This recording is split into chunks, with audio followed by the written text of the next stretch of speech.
All right, so hopefully you folks in the chat room can hear me now. It's just got 5 minutes before we get started, so I want to make sure that everything, as good as I possibly can, is all working well. Hopefully, if you can hear me, just to let you know that if you are watching this and it's not Tuesday the 24th at 8 p.m. UK time, it's not live. So you don't need to sit there and go through the through watching this countdown timer. Just click forward 4 minutes and 25 seconds roughly, and that'll take you through to the recording of what we actually went through when it was live. So Brian, I'll take it the loud and clear is for the volume on the audio from myself coming through. Is that right, mate? Hi Steve, how you doing, mate? All right. So I'm kind of hoping. Hello, you've been. Hi Fran, how you doing? I'm kind of hoping that we don't have a repeat of what happened a few weeks back. Those of you who kind of dived in and watched the last live broadcast I did when you just had the view of my head rather than viewing the screen, when it all kind of went a bit belly up. I kind of learned a lot from that one, and that was don't do live broadcasts when you're completely knackered, because it all goes wrong.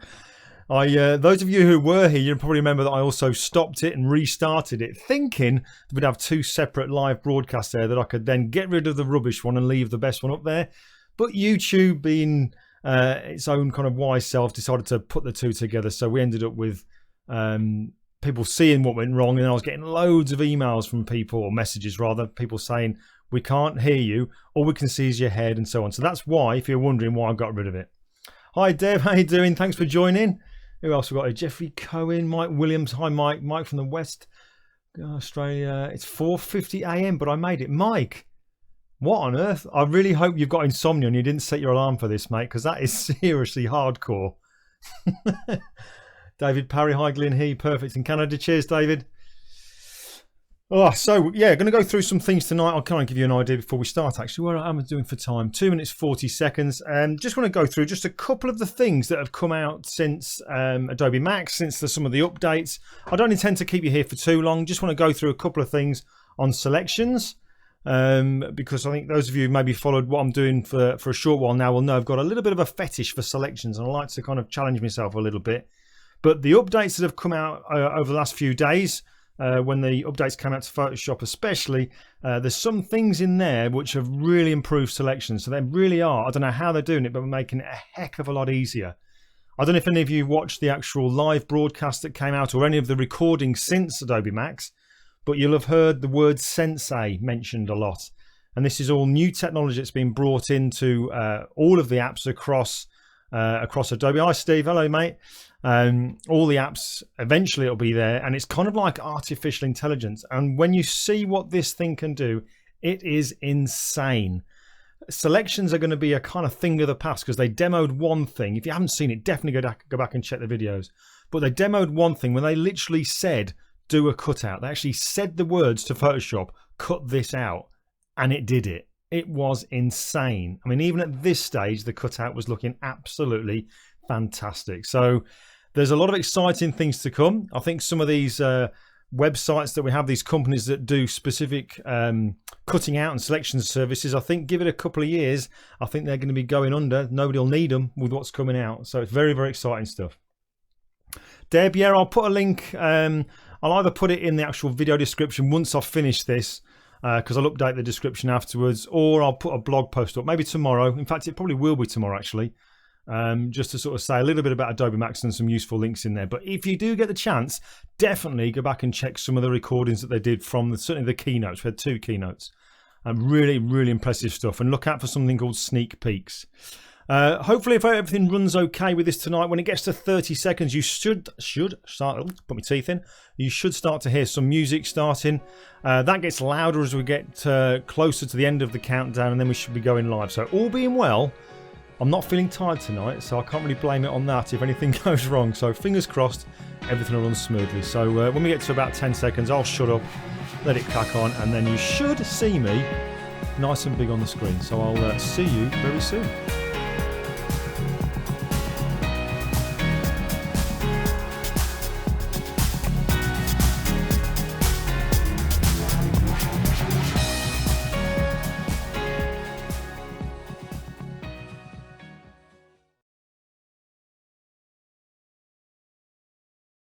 Hi folks, Glyn here, just to remind you that if you haven't already, make sure you click on the subscribe button on my YouTube channel and also click the bell icon and tick in the notifications checkbox so that you'll never miss any of the live broadcasts.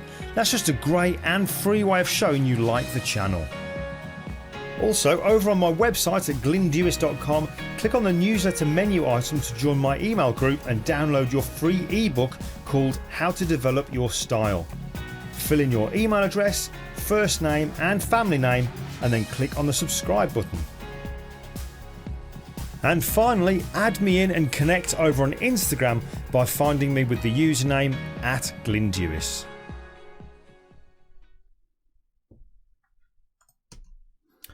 Alright, so hopefully you can hear me and hopefully you can see me. So I know that the sound was going okay during the countdown, but if anybody is in the chat room, I know there's a few over there, just somebody at least, just give me the nod that you can, number one, you can see me, and number two, you can hear me. So that'd be really cool if you can do that. We've got a great bunch of people in the chat room already.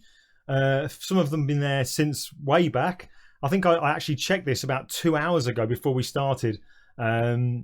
And there was already people waiting, so that's pretty cool. I don't know if they're waiting to see if anything goes wrong, but hey.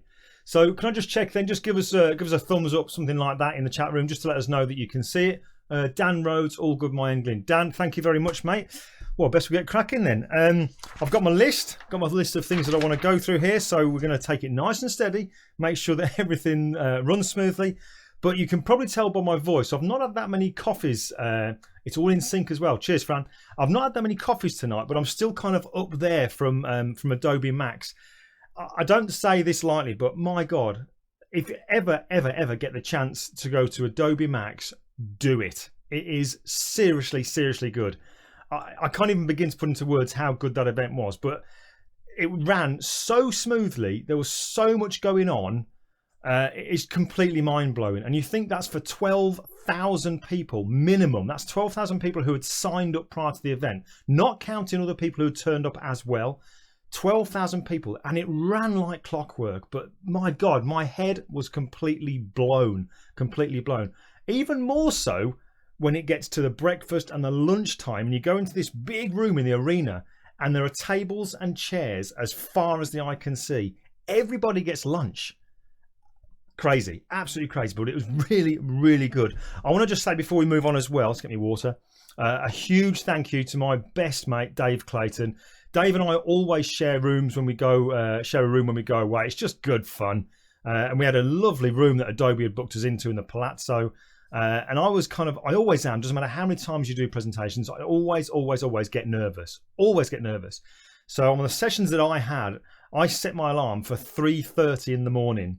My session wasn't till, I think one of them was at 8:15 in the morning, and on the second day that I did it on the Friday, it wasn't until, I think it was 2:30, something like that. But I set my alarm for 3:30 in the morning to start practicing again and going through it all in my head. Make sure I was 100%. And Dave, bless him, he said, I'll get up and help you. And sure enough, 4 o'clock in the morning, Dave gets up and helps me. I mean, that is just crazy. We had late nights. He still got up at 4 o'clock to help me. So a huge thanks to my mate Dave, who just always comes through. He's such a top fella, and Dave was working there as well, so he was getting paid to be there by Adobe, which is really cool. And next year, fingers crossed, he should be teaching as well, because he really knows his stuff when it comes to InDesign. Okay, last thing, let's just quickly dive over to this before we start doing some stuff. I'm going to give you a bit of a different view now, but this is my, look at that, what's going on here? Oh my God. But I've put this up here. Hello. This is just to show. I sent I put some pictures out to say what my room setup was, and I wanted to give people an idea of what my 3 screens were.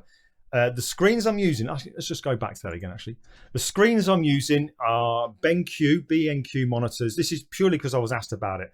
The one that you can see in the middle here, this is a 32-inch Benq. The one here is a 27-inch. That was my first monitor that I had of Benq, and this one here is a new one that I've got. It's another 27-inch, but it's called the 271, and it is a combination. It's basically, this monitor here is the best bits of this one and this one. I absolutely love this, but I've got this purely because of the last webcam that I did initially, because I couldn't see that I wasn't on screen, so I need it there. I need it right there. And Brian, just so you know as well, let's just go back to my main screen here. Brian, just so you know as well, if anything goes wrong, mate, that is right in front of me. All right, cool. Okay, let's dive over. Let's go to my desktop, and here we go. Cool. So you can see the screen. I know you can see the screen now because I can see it on my YouTube page as well. So let's now just show you some of the things I want to go through. First of all, though, let's just create a new document. And we'll go File, New, and I'm going to keep it to be the same as, in fact, let's just keep it there, white background. Because what I want to talk about first of all is the new Curvature pen tool. Before we look at that though, let's have a quick talk about the normal pen tool, because that is something, and I completely understand this. The pen tool was one of those tools in Photoshop that I avoided, really avoided when I first started out, because it was completely confusing. Now I'll try and show you a little bit about the normal pen tool first of all. I did a video on this a while back. I'll put a link in the description part, and if you watch this after it's live again, there'll be a little kind of like ticker tape banner thing comes across the top of the screen, and that if you click that, it'll show you the pen tool video I did. It's a while back now, but it is still relevant. Because when it comes to the normal pen tool, nothing much has changed apart from something at the top, which I'll just explain in a minute. But the normal pen tool, I'd highly recommend you give it a go, but it can get confusing because the way it works is, let's just zoom in just a touch. What we do is we kind of click, and then we add another click, and then we drag. And by dragging, we get these handles come out, which then allow us to have this kind of curve. And then we can click again, and we get another curve and what have you like that. And this is where it gets confusing, because sometimes you might kind of drag out a curve like this, and then you want to go here, and then it all starts to go weird. You get these things called Bezier curves. So let's just go back a little bit. Now again, this is covered in that video that I did a while back. But really, when you're looking to use and practice using the pen tool, the original pen tool, just remember two keys on your keyboard. If you're on PC, the Control key and the Alt key. If you're on Mac, the Command and the Option key. And I'll show you why that is. In fact, let's just do that there. Right, so when we use those two keys, let me just click down once, and then click down again, and then drag. And as we drag, these handles get bigger, and the longer these bar goes, these handles goes, the smoother that curve. The narrower they are, the tighter that curve, kind of like this. But a lot of people find that they don't know what to do once they've done that. Maybe they've put this little pointer here in the wrong place. So if you hold down your Control key or your Command key if you're on Mac, you can click on that, and you can move it around to replace it. You can also click on these handles here, make them smaller on one side, and you can rotate them as well. So the Command key gives you a lot of control over these particular curves here. If you want to create a right angle, well then all you need to do is hold down the Alt or Option key and click. And then you can kind of come in and you can create right angles like so. All right, so that's the kind of thing there. So if I take this over to this little picture here, let me just zoom in on this Aston Martin here. This is a friend of mine, Aston Martin, a guy called John. Beautiful car. So this is what you need to do. Let's say if I want to start making a selection of this, it can take a bit of time and a bit of practice. But if you use the pen tool, your selections are absolutely razor sharp, but it does need some practice. So for example, to start selecting the roof of the vehicle here, I would first of all put a click on the far left. Then I would come over and I would click on the other side of where that curve goes up and then down, so it kind of comes into this part of the roof. Then I would click again. I'm holding down my mouse key. If I was using a pen, I'd keep it pressed down, and then I'm going to drag out. And as I drag out, I can now create a curve. And can you see how if I drag it outwards to the right and then move up and down, I can change where that curve is positioned, like so. So if I'd place this one here in the wrong place, I can just come in, hold my Command key down, click on it, and then move it to reposition it, like so. So let's go to here. Now you see how when I click that one just there, how it goes a little bit weird. If you need, once we get to this point here, I've actually gone as far as I want to go. I now need to create a different curve. So then you hold down your Alt or Option key and click on the little pointer there to say, right, I've finished there. Now I'm going to create a new curve. So again, you click away, click down and drag. So every time you create a separate curve, hold down the Alt key or the Option key, click on that little square pointer, and it allows you to restart again, so then you can keep adding new curves. But watch that video. That can seem confusing, and I totally get that. But now then, we're going to look at something new, and that is the Curvature pen tool. Again, it's located in the menu. of the pen tool. If you don't know, if you can't find it for whatever reason, I uploaded a video last night telling you where it will be. But the curvature pen tool, now this makes things completely different. There is one key that you need to use on your keyboard, and that will really help you, and that's the Alt key or the Option key, depending on if you're working on PC or on Mac. But the way it works is this: we click and then we click, we get a straight line. If we click again, it now creates this curve, and what we can do now is we can come in and we can just click and drag this point around to control exactly how we want that curve to be. If we want this to be an angle rather than a curve, just come in and then double click on the actual middle point there, and now you can see we've got an angle to it as opposed to it being completely smooth. So then we carry on, we can keep all these kind of, every time we click it creates a curve like so. But if I now wanted to create a straight line rather than going off at an angle, I want it to go curved and then a straight line, I'll just get my Option key or my Alt key and click on the end point and then drag out, and you can see now how I get this straight point here, this straight line. So we'll go to there and just carry on creating all these curves. Now if you want to straighten a curve, all you do, hold down the Alt key and double click on that particular point just there. See how it straightens? Click on this one here, the one before it just straightens. Click on this one, straightens, straightens, and so on and so on and so on. So how can we now use that when we are using it to do a cutout? Because I think the pen tool really, before now, when people were doing normal, when they first started using the pen tool, and I was one of these people, what I would do is I would literally come in nice and close and I'd do this. Just create lots and lots and lots and lots of points like that. And that's obviously not the most efficient way to use it. So now that we've got the curvature pen tool, I think that kind of sits in between the two. Rather than using it perfectly, the pen tool how it should be used, you're not doing that, but you're also not doing all these dots. It's kind of sitting in between, so it's kind of giving you the best of both worlds to make it a little bit easier to use. So for example, look how much easier it is now for me to select this roof. I click on one side, I click on the other side, I click in the middle, whoops, I click in the middle, and I, whoops, I'm actually using the normal pen tool there. If I go to the curvature pen tool now, click on the left hand side, click on the right hand side, put my cursor in the middle on the bar and just bring it up so it matches the line of the roof. How easy is that? And carry on around the car. Now if I want to make the selection going down this part of the window, I'll just click a little bit further down, put my cursor in the middle and drag up so it actually follows the line of that roof there. Now you might find, can you see how when I'm moving this curve here, that it's actually kind of creating a ripple across what I've already put down. So what you might need to do is just put a couple of other little points in here, pretty much like when you use the puppet warp to anchor the actual curve there in place, so that when you want to affect another one, it doesn't really affect the others. But it's very quick now for me to come around and start using this to select the car and do a real simple kind of cutout. Let's just move around here. But just drag it around like so. I'm going to go really quickly around this now. It's just while I'm doing this, just quickly checking the old chat room. That's pretty cool. And you can see you can just drag on this. If I zoom in on that, can you see that? Just click on there, drag it around like so. And I'm going to come really quick down to here, click, and then drag it so that it actually fits exactly where I want it. You can also click on the points and reposition them as well. So it's really handy and very kind of intuitive way of working with this particular tool. So let's just put that there, drag that down. See how easy that is there to drag down? Let's go to there, put one in there, and you can really kind of play around with this to make it nice and easy to use. Now, I want to go straight across this bit. So like I showed you when we're on the blank page, if I click this side, it's going to give me a curve.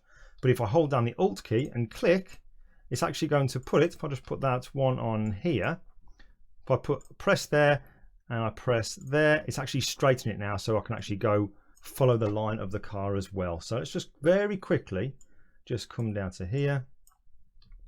I'm going to go around the car like so, drag these down just a touch. Oops, and we'll go to there. Let's just go really quick onto this bit, come down to here, drag that down. We want that one to be straight. There we go, come down to here, here, and whoops, don't want to go that far. Drag it onto there like so. I won't go all the way around the car, but let me just kind of go to maybe here. So when you get to the end of your selection, how's everyone getting on here? When you get to the very end of your selection, there's a couple of things you can do. Now in the top bar here, one thing you can do if you wanted to, you've got this little cog icon, if you click on that here, can you see how this is one of the things that is really cool now, and this is in the normal pen tool as well. You can actually change the color of the path that you're creating. So many times in the past it was kind of like a light grey, and depending on what we were actually trying to do an outline of, sometimes it was very, very difficult to see the path that you were laying down. So now you can come in and you can change the colour of it so it really does stand out depending on what it is that you're trying to do a cutout of. What you can also do as well is change the thickness of the path. So you can go from 0.5 of a pixel all the way up to 3 pixels. The only problem with doing a cutout if you increase it by up to 3 pixels is when you're trying to get a razor sharp edge, it can kind of be a bit confusing how close to that edge you are if your path is a little bit too thick. So for me personally, using it as I have been for a short while now, I tend to find that 1 pixel tends to be enough. So that's a really handy little thing that we can kind of use just there. Now, one other little thing you can do is when you've got your path laid out like so, if you come up to the options bar at the top, and if I just click where it says selection, it then brings up this little dialog, this property box here called make selection. And then you can actually dial in how much of a feather you want to be around the selection once you've actually finished doing it. Now, that's not really the way I work. I can see why that's useful, but it's not really the way I work. If I'm going to add a feather to a selection, this is how I do it. Because I think sometimes trying to guess what pixel do I need to add to make a selection for this to be exactly how I want, I think that can be quite difficult. So what I tend to do, once I've actually got my path in place like so, if I hold down my Control key on PC or Command key on Mac and press the Enter key or Return key, you then activate it to be the marching ants. So hopefully you can see the marching ants there. Once I've got that, I then just press the Q or come over to Quick Mask. And so whatever I've got selected is now covered with this red overlay. And if I zoom in, you can see that it's got like a razor sharp edge to it. If I now want to feather it, all I'm going to do is go to the filter menu, choose blur, and then Gaussian blur. And when I'm in the quick mask mode, using blur is identical to using feather. So now I can visually see how much I would have wanted to feather it by just dialing in a pixel radius of blur here. Obviously, if I bring it up like this, you can see really smooth. That wouldn't make a very good cutout, but I would always turn something like this. It's a razor sharp edge, so maybe I would go for around about 1 pixel. The more you do this, you'll know roughly when you're trying to cut out something that's got a very defined edge, you probably would just go for 1 pixel radius of like feather, something like that. But when you're cutting out other things like people or other objects, you don't really know how much feathering to use for it. So I'd always suggest go into Quick Mask, dial it in with the Gaussian blur, click OK, and then you've got your blur. Because then when I come out of it, I click OK, I press Q to come out of it. So now my selection has got a feathered edge to it. So when I cut it out and drag it into something else, everything's nice and cut out. So let's have a quick look at that. Can you tell me how many times I've lost it? Ryan Hammerbaum, he's put, I can't tell you how many times I've lost my pen path due to a busy background image. Yes, so that there, just that alone, Ryan, is why I think the update in 2018, this little bit here is an absolute godsend. This here is going to really help a lot of people, just being able to change the color of your path and also the thickness of the path as well. So that was just kind of one thing that I want to take you through. I'm probably going to do a more detailed video on this afterwards, but I just want to encourage you, if you haven't already been doing it, definitely give the normal pen tool a try, but have a look at this curvature pen tool. But just experiment by holding down that Alt key on PC or Option key on Mac and see what you can do, because that then allows you to create straight lines as opposed to just being able to use curved lines. And obviously don't forget as well that when you're using it, if you drew out, let's just go back to it, if you kind of drew out a path like this, you can then double click on the middle pointer and that will make it so it goes right angle as opposed to completely smooth. And you can always come in without using any keyboard shortcuts. You can come in and you can actually move the pointers around, and then we can kind of complete our path. And once you've got a shape, you can really start to come in and manipulate it. Quick heart, something like that. It's not a very good heart, but you can see what I mean. So that's just one thing I wanted to show you. Let's have a look at something else. Right, quick break, then I'm going to dive into something else I'll show you. So cover your ears for a second. I hope this isn't too loud. We're going to go for this one, and I want to show you something with text, which is nothing to do with cutouts, I know, but I think it's really cool. Time for a quickie. All right, so having a break from doing cutouts then, let's just go back to the desktop here. Let's just get rid of this path. We'll come out of there. I'm going to close that picture down. And I want to show you this. Again, this was something that was shown on the keynote speeches about the updates to Photoshop, and I think this one has kind of sneaked out a little bit. Now, let's just bring this up here. Right, I've got this image off the internet. This is the official Vanity Fair text, a copyrighted text font rather that you can't use. But I've been working on a new project which is coming out in the second week in November. It's all to do with a cover shoot. It's my first full-length tutorial, taking people from the original kind of how I came up with an idea, doing the photo shoot, going through all the lighting, tethering, all that kind of stuff, and then the out-of-camera image, and then all the retouching. That's what I've been working on.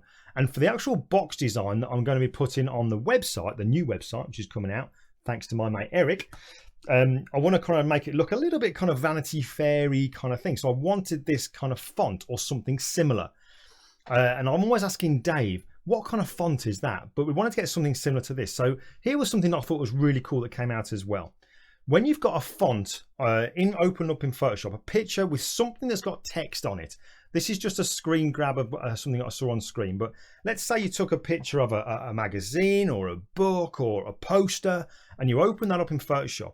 When you've got it open in Photoshop, get your rectangular marquee tool and just drag out a rectangular marquee like that to tell Photoshop, look at the text within this particular selection here. Then when you go to your type tool, we'll go to match font. And then what Photoshop is now doing is it's searching Typekit, which is the font that is kind of like the font utility really like us, that's kind of built in, that we can grab fonts. It's looking now, what have I got that is similar? Obviously it won't be the same because it's a copyrighted font. What have I got that is similar to what you've just outlined for me to have a look at? And you can see here, it brings up all these other little fonts here. Some of them will work, some of them won't. But you can see here, I've got this one called Bodonia, URW, blah, blah, blah. Once you've got that, you can see you've got the little cloud icon. So we can click on that cloud icon, it downloads it from Typekit and puts it within your fonts. You don't need to restart Photoshop. It puts them in there. You can then use them across all the apps that you use, you know, Photoshop and Premiere and so on and so on and so on. So let's just click OK, because it's got me that font there. So now if I go to my type tool, let's just cancel that selection. If I go to my type tool and I'll type in Glyn Dewis, like so. So you can see it's not exactly the same, and there was a few other ones to choose from there, but I just think that is super cool being able to do all that within Photoshop, click on a button, download it into Photoshop, and then start using it straight away. I just think that is super, super cool. But you can see it's fairly similar, but I'm not going to get identical. So I just thought if you didn't know about that one, again, check it out. You might want to be doing some kind of design work in Photoshop. You might want to put like a little advert, and you've seen a font that you really like. Get it into Photoshop, take a picture with your smartphone or whatever, outline it, click on type, match font, and Photoshop will dive through into Typekit to see what can it give you that is similar. And I just think that is super, super cool. Right, so let's just close that down. And then I want to show you something else now, which you might have gone under the radar, but has definitely been improved. And that's to do with select and mask. So again, I'm going to go to, let's just go back to my, in fact, we'll just carry on as we are. No need to keep playing all these little adverts, is there? Let me just open this one here. All right, so quick sip of water. Christopher Hunsaker, it's CC18 not out yet. Is that Photoshop CC18 you're on about there, Chris? Because it is out now. It is freely out, if that's what you're talking about. All right, so now then. Again, finish off with this one here. This is another little cutout one. And I want to show you the kind of process that I go for cutting something out like this. This is an old picture of mine. Never did anything with this particular picture in the end. It was from a photo shoot way back, I think 2012. But I've never thrown it away because storage is hardly anything these days. So I just keep everything just in case. And now seems to be the perfect time to pull it out to show you this. So what we've got here with this particular cutout. You've got to remember really, although Photoshop has got some incredible tools in there, you're very rarely going to use one tool to do a job. It's always worth kind of, to get the best results, combining tools. So that's why I think it's good to kind of practice all kinds of different techniques to put into your tool bag. So for something like this here, you may be tempted to use a quick selection tool to go around her body and on her head, and then go into select and mask and start using all these sliders. The problem with that is that she has got really kind of fine throwaway kind of hair, but her body is very, very outlined. If we kind of zoom in here, there's a definite edge to the body. So if I do one selection and then go into select and mask to try and make it perfect, as I adjust sliders to make the hair all come good, those sliders are going to start affecting the really selection that originally looked very good on her body. So I always do them separately. Now I used to use channels for this, but I saw Dave Cross, who is one of the kind of legends within Photoshop, who I learned from when I first started, and I still sat in one of his classes at Adobe MAX because you can never get enough information. And Dave does it a different way, and I think this is a really cool way of doing it. So I want to show you that now. So here's what we're going to do. We're going to do two different cutouts, one for the body, one for the head. And this is what I'm going to do. I'm going to get something like my quick selection tool, obvious choice because it's very easy to cut her body out. So I'm going to drag over her body like this. In fact, before we do that, let's create 2 copies in the actual layer stack here, and I'll turn off that one, and we'll just use the bottom layer first, the background layer. So I'm going to drag out a selection of her body like this, making sure we don't miss anything. Picks up all these ribbons and all this kind of stuff. I mean, this quick selection tool is incredible, and it is getting better and better and better.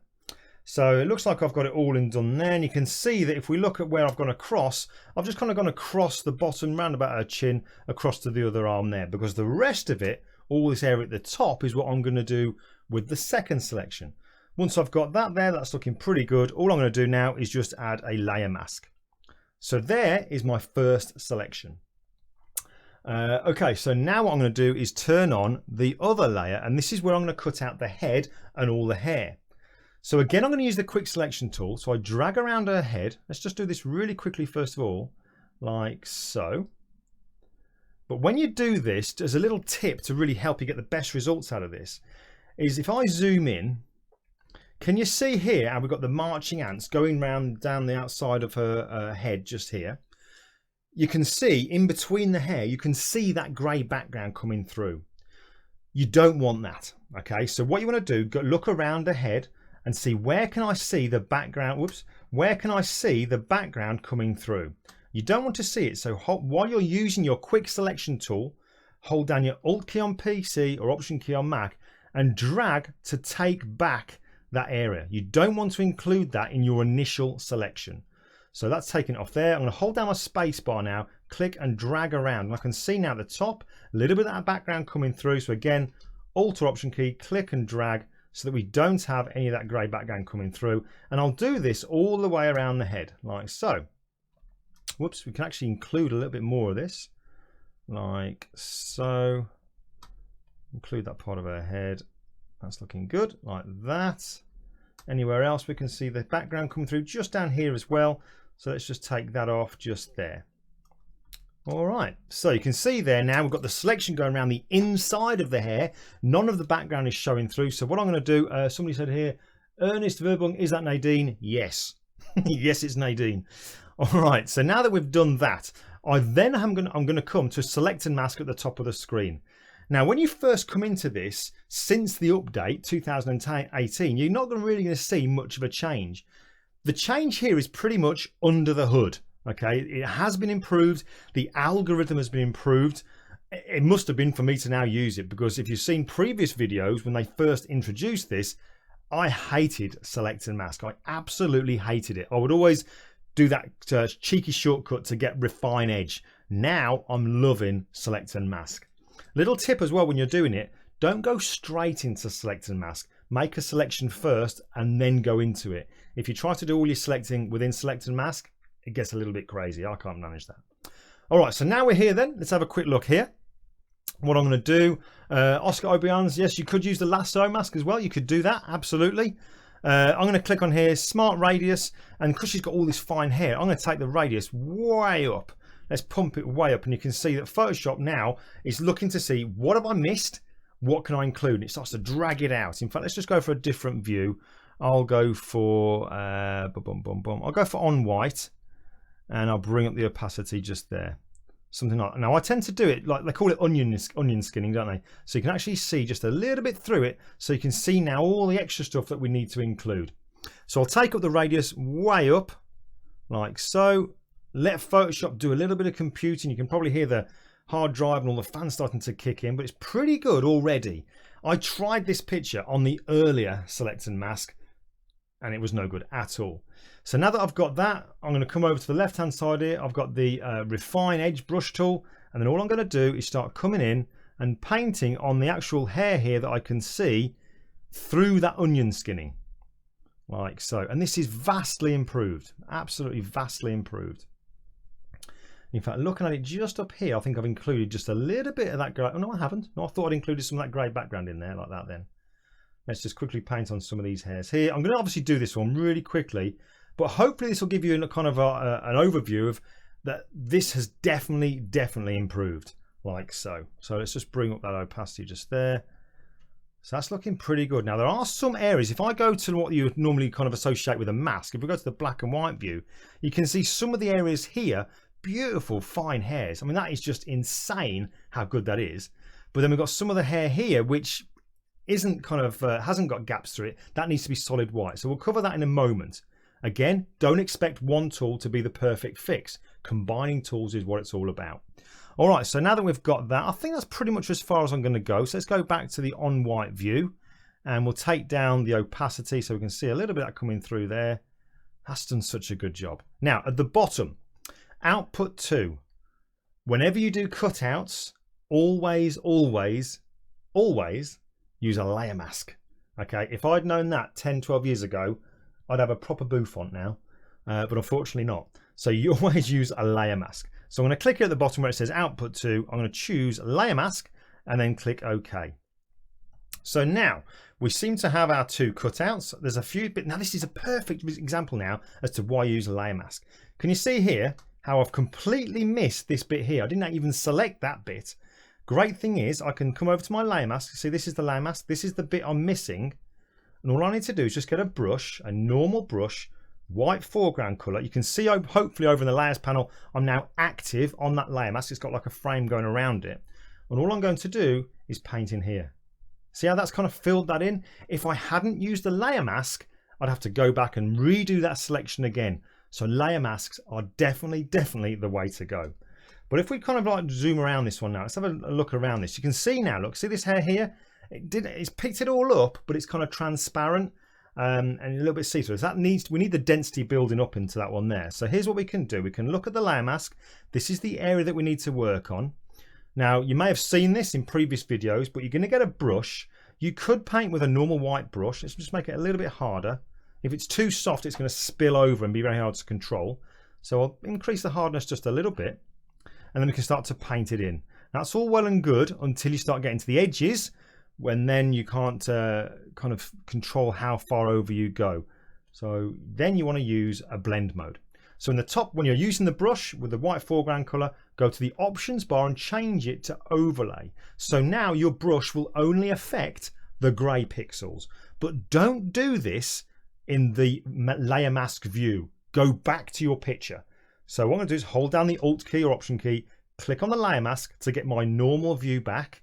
But you can see hopefully in the layers panel, I'm still active on that layer mask.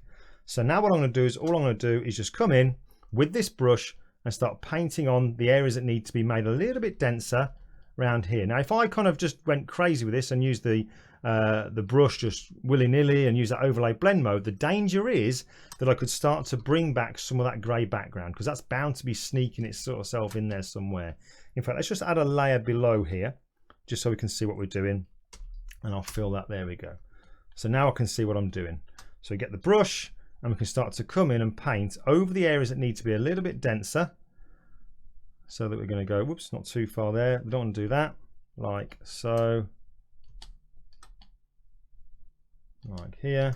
Sometimes with the hair on the outside edges here, this really fine hair, I won't paint with the brush at 100% opacity.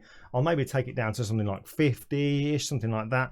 But you can see now when we paint over it, whoops, let's go onto the layer mask, like so. I was actually painting on the grey layer there, Muppet. Go onto the grey there, and we can see now as I paint over it, can you see how it's building up the density of those really fine hairs? Absolutely love that. So we can paint around the hair here. Building up that density in all these areas here. That's looking pretty damn good, like so. Now this is obviously an extreme example. See how that's building density as I brush over it there?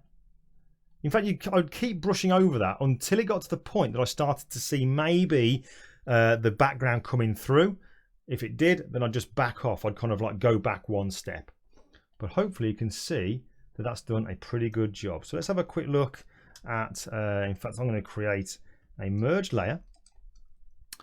In fact, let's just get rid of that one just there. Let's just go, in fact, what I'll do, I'm going to put these both into a group like so. There we go. I didn't actually mean to do that one there, so I'll just cover that with grey just there. So now then, let's have a look. We've got the, there we go, there's the view of the body. If we hold down the shift key to turn that off, and we're showing the shift key on that one there as well. So now you can see, there's the cutout there of there's the actual original picture. If we now bring back the body, hold down the shift key, click on that one there. That was an easy one to do. And then we'll turn on the body one as well. And we can see we've now got a pretty damn good cutout of the hair as well. I might do a video on this one, but all I'll say with this one is don't expect miracles when it comes to using tools. But this one has definitely, Select and Mask has definitely, stop saying whoops every time you have a hiccup. LOL. This one has definitely been improved. So what I might do with this is, in the description part of this video, I'll put a link once I've finished to this particular picture, so that you can download it and start to play with this one, because the amount of hair on this wig that Nadine is wearing is a really good test for the new Select and Mask. So I'll download it, have a play with it, but I think if you're used to using Select and Mask in the 2017 version, you will definitely see an improvement in speed and the algorithm for picking up all the fine hairs. You'll definitely see that has improved in the 2018 version. Now, there are lots of other little, obviously, updates that have come into Photoshop as well. There's more updates with regards to cutouts, and sorry, rather selections. I'm not going to cover that one today because I don't want to drag on too long. But you'll find those updates in Camera Raw. Try using the gradient tool for darkening the sky down or adding some blue. And look at the bottom and you'll see a thing called Range Mask.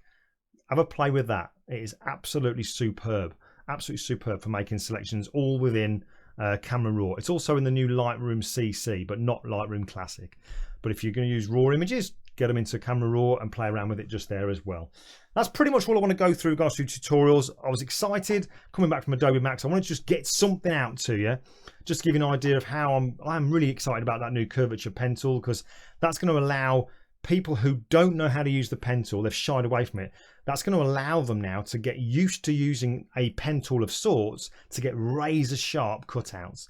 Quick selection tool isn't always the answer. Dive in and play around with that Curvature pen tool. And I think if you play around with that, you'll then find using the normal pen tool a lot easier. But I'll leave the video links to those in the top, that little ticker tape, and also in the description part as well. But while we're here, let's have a quick look at the comments. I've got so it's nice and easy now. I don't have to turn my head away from you. Anthony, a video on the Select and Mask would be awesome. Yes, I'll definitely do that, mate. So save the selection and add it to the other mask. Yeah, Lee Churchill, you definitely do that. That's how I used to do it. You may see a video on my channel where you've got an athlete called Sean, and I actually did that using channels, saving the selections and adding them together. This is just another way, and that's what I love about Photoshop, is there's never one way to do something. I was saying this on stage at Adobe MAX, is that when I was a kid, when I was a youngster, I used to work on the building sites and I was a plasterer. And I worked with a guy called Ivan, and we used to put all the boards, the new houses, and we'd kind of fit out all the new houses with all the new walls and stuff. And once the boards had been put up, we would then do the mixture of the plaster and apply it to the walls so they could then be painted. Now I would have a trowel, and I would start with my trowel here. I'd start with the plaster at the bottom. I'd do a stroke upwards, down, and then up. Ivan would start at the top. You go to the bottom, to the top, to the bottom. So we're using the tool, we're using it differently, but we're getting the same results. We're still getting the right results. I put something on screen as well when I was at Adobe MAX. It can't be right if it's wrong. And that sounds a bit weird, doesn't it? It can't be right if it's wrong. And what I mean by that is, if you're looking to do something in Photoshop, let's say you want to, I don't know, remove the reds in somebody's skin, for an example, and you have your own way of doing it, and you get to the result, you remove the skin, you've done it. If somebody then says to you, oh no, you did that wrong, how can that be right? How can it be right if it's wrong? Am I making sense? What I basically mean by this is, there is always more than one way to do something. It's your tool. You use it how you want to use it. There is no right or wrong way of doing something if you get the result you want. Now, understandably, there are more efficient ways of doing it, and those are the ways that you want if you're earning money from this. But if you're not earning money from it, does it really matter how you got there? So long as you got there, who cares? All right. There, I've said it. Right, I'll get off my high chair. Let's have a quick look at the comments then before I disappear. I will hang around in the chat room for a short while afterwards. We've got great numbers on this, absolutely brilliant. So thank you so much for coming along. Some really nice comments here. Lightroom Classic has range mask too. Oh, cool. Now, Robert, I didn't know that. I only thought it was in Lightroom CC, so I stand corrected. I have downloaded the Lightroom CC. I'm not going to use it as my main Lightroom. I'm sticking with Lightroom Classic. For the very same reasons that Colin Smith, a friend of mine who runs Photoshop Cafe, explained in a video that I think he posted this morning. I remember watching it this morning, and he explains how Lightroom CC does fit into my workflow and his, but not in a way that you'd probably expect. I'd definitely check out that. I'll put a link to his video in the description part as well. Let's have a look at more than one way to skin a cat. Brian, don't say that when Anne's around. As the saying goes, he says. All right, okay, so I'm hoping that's been useful for you. Just to give you an overview, I just wanted to get something out from Adobe MAX. Again, thanks so much for everyone that has come along tonight. We've been running for approximately 40 minutes, I think it is, something like that. And as I always say, thank you for spending your time with me this evening, time that you can't get back. But I do appreciate it. I'm going to disappear now. I'm going to dive off into the chat room, and I will update the description with the link as well, so that you can download that picture of Nadine. But let me just kind of, in fact, I didn't do this. Let me just do this. I've spent ages doing this, and I want to do it. So I'm going to dive back in. Here's me, and I want to show you this because I've spent ages doing this. So humour me. Here we go. There we go. Look at that. Hey, I managed to get a bit of a ticker tape with my name on as well. Hey, I'm working on improving this. I've not got the green screen because Amazon so far have let me down. I've got this thing from Elgato. It hasn't turned up yet. They still keep saying it arrive in October. I'm getting to the point where I don't know what year they mean. But that's it. That's pretty much it. I'm going to dive off now. I'll see you in the chat room if you're going to hang around. And that's it. I'll play this subscribe trailer again. But thanks very much. I'll see you later. Hi folks, Glyn here. Just to remind you that if you haven't already, make sure you click on the subscribe button on my YouTube channel, and also click the bell icon and tick in the notifications checkbox so that you'll never miss any of the live broadcasts. That's just a great and free way of showing you like the channel. Also, over on my website at glindewis.com, click on the newsletter menu item to join my email group and download your free ebook called How to Develop Your Style. Fill in your email address, first name and family name, and then click on the subscribe button. And finally, add me in and connect over on Instagram by finding me with the username @glindewis.